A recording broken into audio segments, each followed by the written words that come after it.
جب 11ویں رات ہوئی تو اس نے کہا کہ اے نیک بخت بادشاہ، مجھے معلوم ہوا ہے کہ جب لڑکی غصے کے مارے ہنسنے لگی تو لوگوں کی طرف مخاطب ہو کر اس نے کہا کہ اپنا اپنا حال بیان کر دو، کیونکہ اب تمہاری زندگی ایک گھڑی سے زیادہ نہیں۔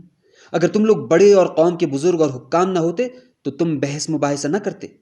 خلیفہ نے کہا کہ اے جعفر، تجھ پر خدا کی مار، اس سے ہمارا قصہ بیان کر دے، ورنہ غلط فہمی میں آ کر ہماری بھی جان جائے گی، اور اس کے ساتھ سلیقے سے باتیں کرنا کہ ہم پر کوئی بلا نازل نہ ہو۔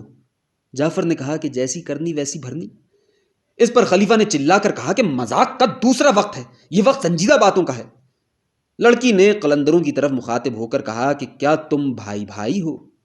انہوں نے خدا کی قسم کھا کر کہا کہ ہم بھائی بھائی نہیں، مگر ہم سب فقیر اور اجمی ہیں۔ لڑکی نے ان میں سے ایک سے پوچھا کہ کیا تو مادرزاد کانا ہے؟ اس نے کہا کہ نہیں، میرے ساتھ ایک عجیب و غریب واقعہ پیش آیا جس کی وجہ سے میری ایک آنکھ جاتی رہی۔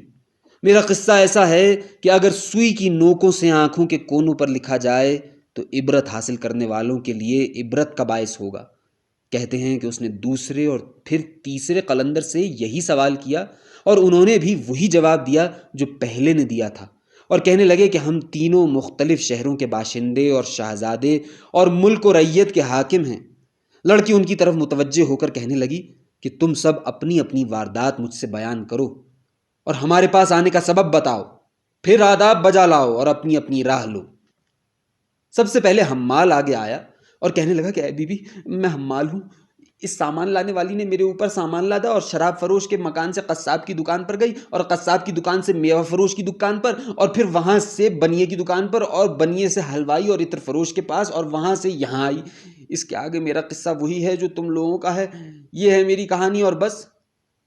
لڑکی ہنسی اور کہنے لگی کہ آداب بجا لا اور چلتا ہو۔ اس نے کہا کہ جب تک اپنے دوستوں کا قصہ نہ سن لوں یہاں سے ہرگز نہ ٹلوں گا۔